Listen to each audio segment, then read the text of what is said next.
And hello my brave knights, princesses and princesses, and welcome back to Let's Play Pilgrim. And last left off, we're on this boat, and we're finding out, basically, what happens to this guy as he's on the road to recovery, I guess you could say. Let's do it.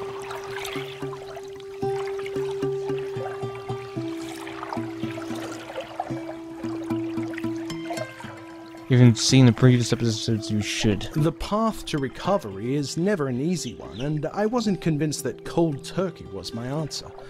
It just sounded too convenient to me and seemed a surefire way to fall straight back off the wagon. I suspected that slowly weaning myself off the drink would reap more permanent rewards, and immediately set about reducing my intake. A fortnight later, it was still a daily habit, but at least that habit had shifted mostly to nights.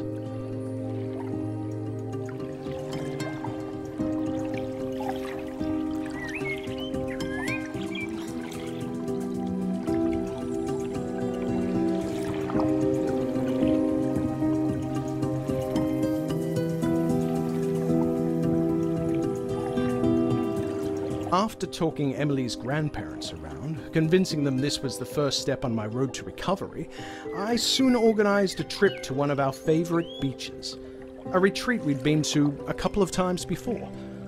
It would be a week's trip during her school holidays, away from the stresses of both our lives. Emily was happy, especially after I explained to her that this was Daddy's chance to get better. At the very least, that was the plan. Something happened.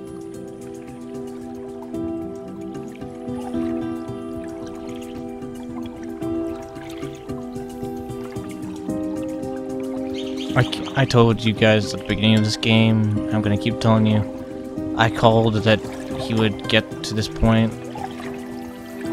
I figured this is what was going to happen, but I'm also figuring something else happens that really is like the choke point of all of this, basically. Is that a person in there, or is that the rock?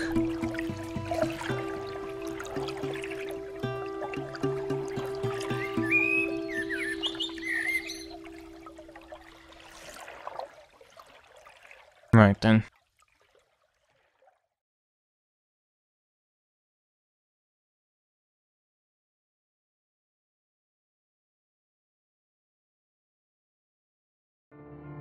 Interlude 3, Brave Little Soul.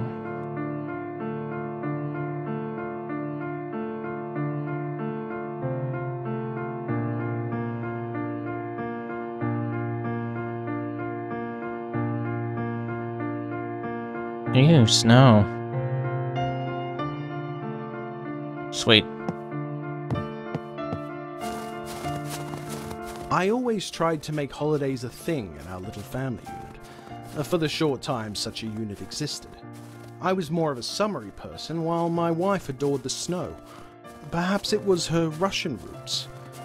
Our daughter was happy almost anywhere and everywhere, but there's no denying she felt the cold more than any of us. Does that mean she was... Daddy, Kiri's shivering. He needs more fire. We all knew, of course, that she was referring to herself and not the rabbit, but if that was her way of appearing courageous, we were willing to go along with it. I rugged up and left the two ladies in the log cabin in search of wood to feed the fireplace.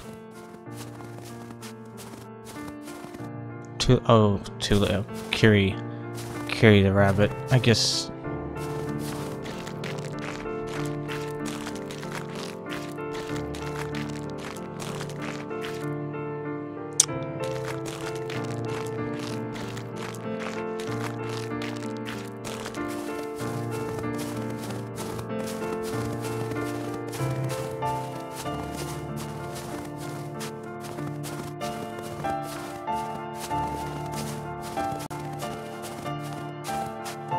Like I said, I don't think I'm going to be able to find all the collectibles, because I just...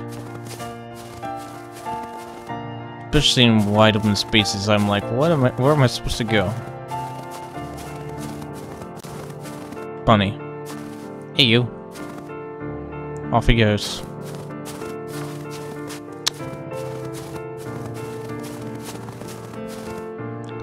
I have to wonder, are there any references to his other games yet? I haven't seen any.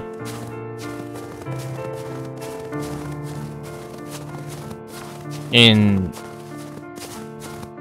the last Drizzle Pass game, there were all kinds of little secrets that I stumbled upon. And then I began being on the lookout for them.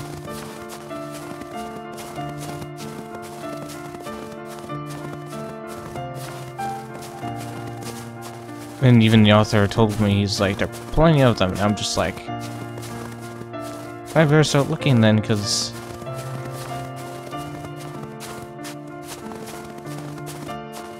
I do like secrets. But I don't like feeling lost.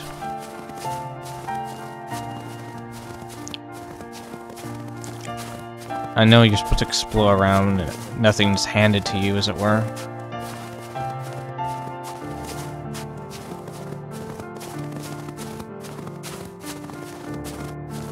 But like I keep saying, the only way I usually know I'm going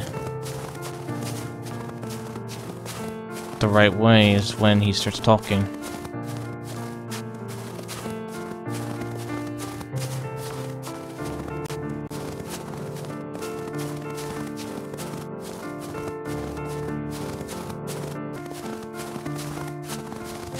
"6 years.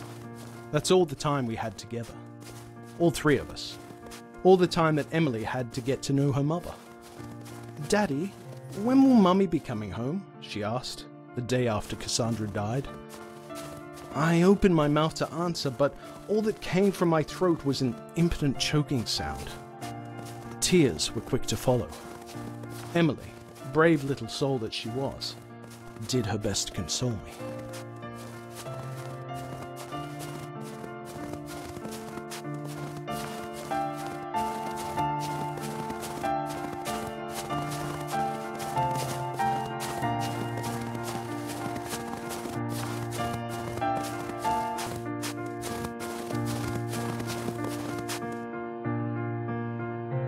Oh well, we found a shack.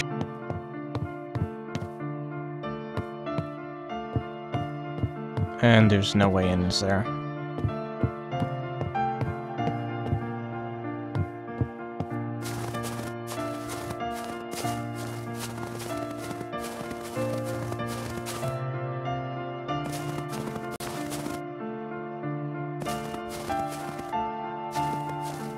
Well, that's lame.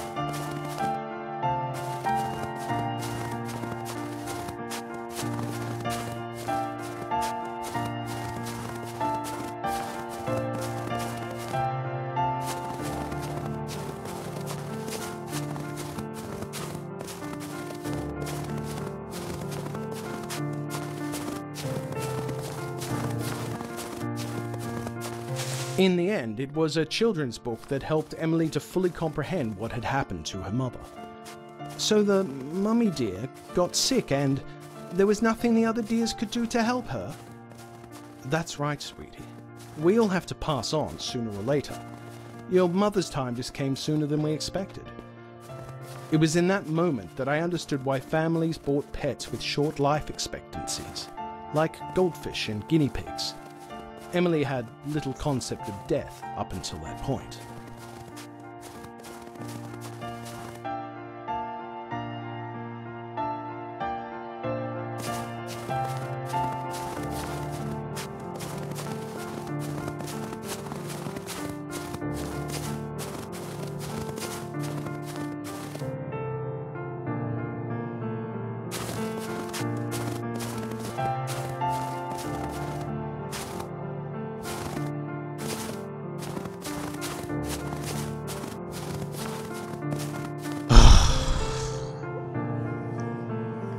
Found it.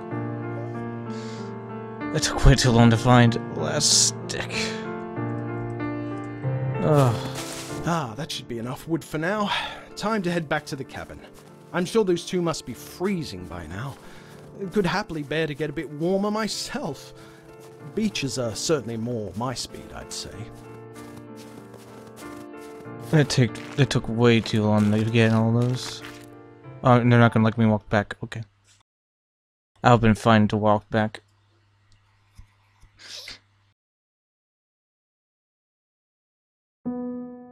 Chapter 4, Penance.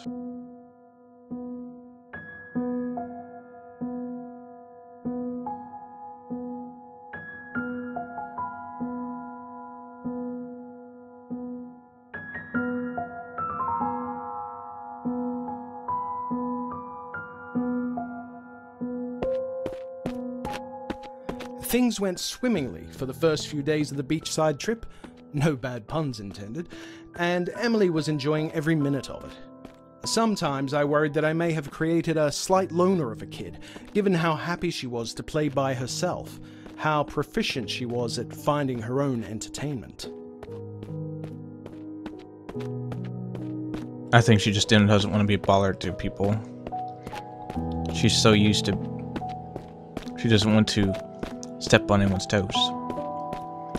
This isn't necessarily a bad thing. Seriously though. This isn't to say that there weren't other children at the retreat with whom she was willing to briefly associate, but she didn't seem overly fussed if their parents had to take them home that same evening. She was happy either way. I guess I shouldn't have been surprised, given that she was an only child, and that she was no stranger to the idea that people might temporarily inhabit her life, only to depart shortly afterward. Perhaps I'd raised her a little too well in that department.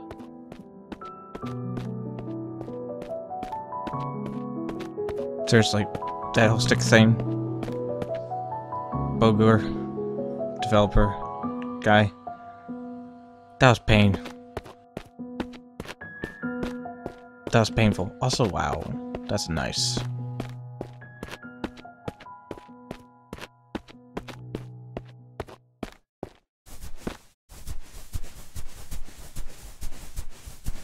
In the meantime, I was having my own version of a good time. Freed from the shackles of a more polite existence, I found little reason not to drink the days away, and the nights even more so. I know that wasn't the plan, but anyway. I met some new friends, and even made the acquaintance of a very lovely, very single woman 5 years my junior.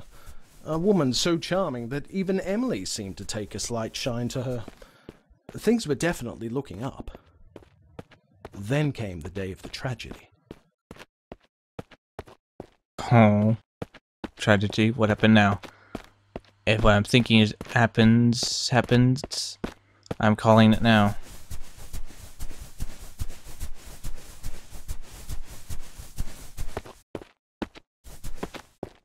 No, we can't go any faster, by the way. This is as fast as we can go.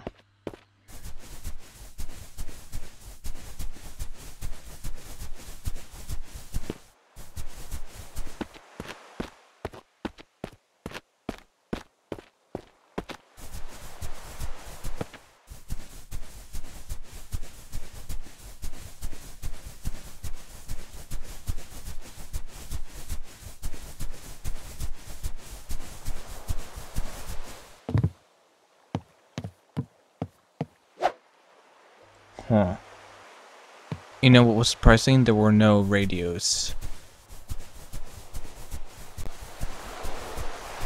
And a whole excursion of finding sticks, there were no radios for that one. Ugh, that's interesting. I was gonna say seriously, that whole stick thing was on mine, but I've said it enough. I've said it enough. In the early evening, 2 days after meeting the woman, I was enjoying her company and that of some fellow adults, while my daughter enjoyed the water mere meters away from us. I say mere meters, but she must have started to drift further out without my noticing. A fact hardly surprising, given that my advanced state of inebriation limited my focus to one subject at a time, at best.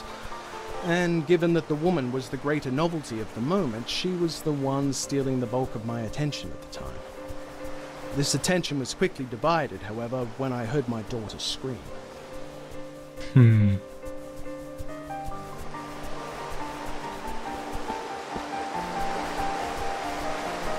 Did something happen? Did she drown? That would set anybody straight. Hence him saying was a lot about these two. It's strange the sudden clarity one can experience, the moment one realizes that something they love is in danger. I leapt to my feet and caused all manner of calamity as I scrambled to free myself from the tiny maze of tables and chairs that surrounded us. Somewhere behind me, another man from our entourage was rushing to join me, but I was quicker to reach the waterside and wade frantically in, shouting my daughter's name.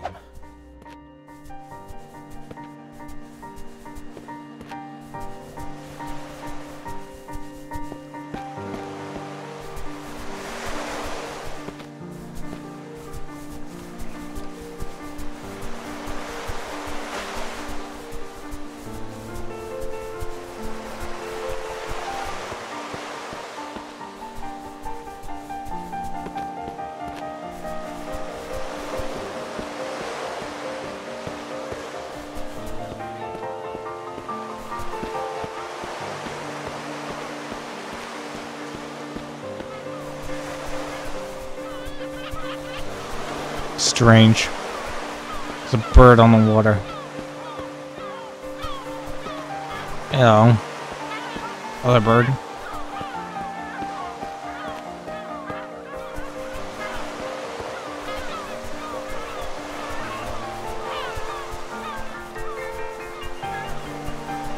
I couldn't actually see her at first, then glimpses only of her hands and arms as they flailed above the water.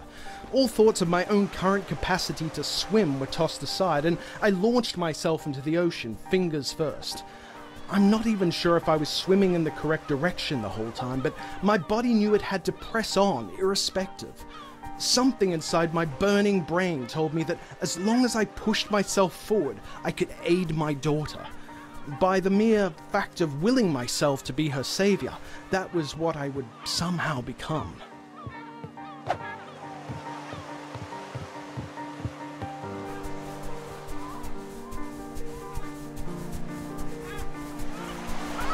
Her body was never found. Mine somehow made its way back to the beach before collapsing, face down, so I'm told, into unconsciousness. Ouch.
I cannot say with any confidence whether I could have saved Emily, sober or not.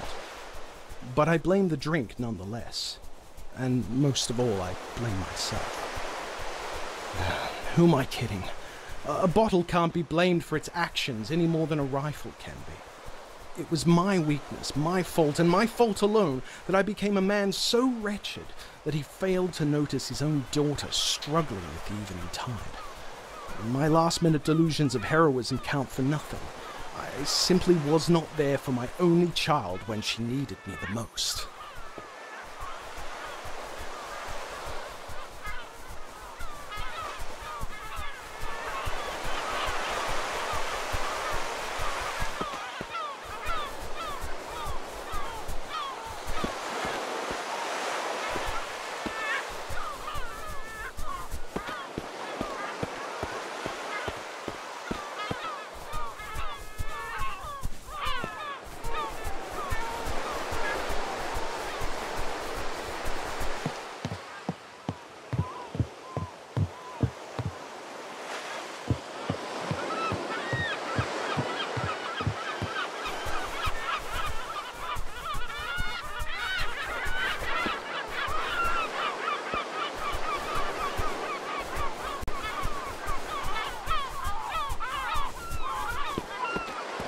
Can I tell myself I was a good father?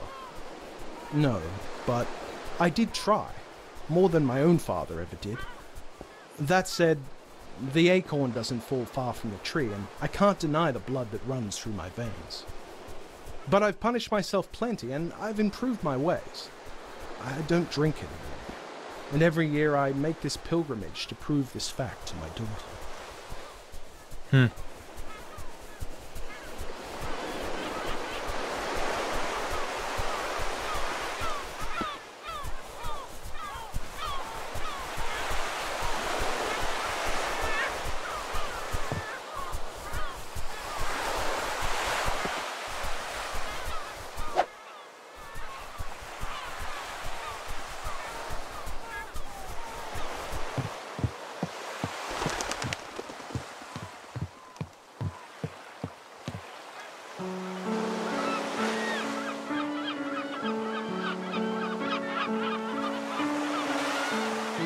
I've another dozen unopened bottles where that came from, so my penance is far from over.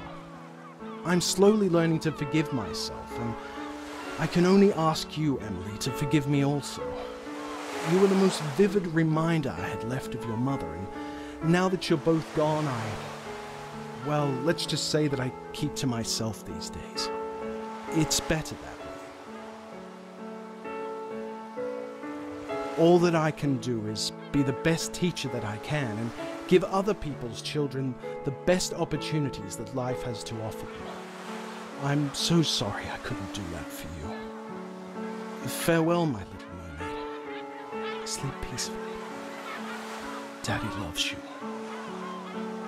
Always.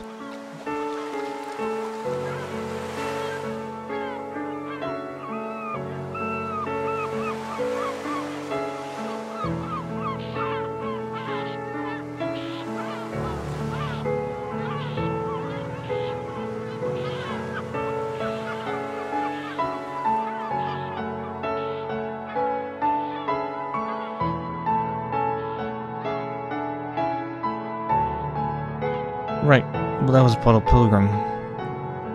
That was pretty much what I expected it to be.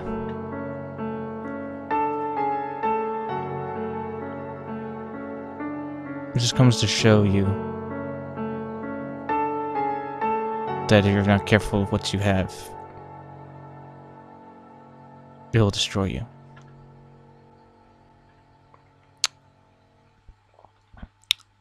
But yeah. Good stuff.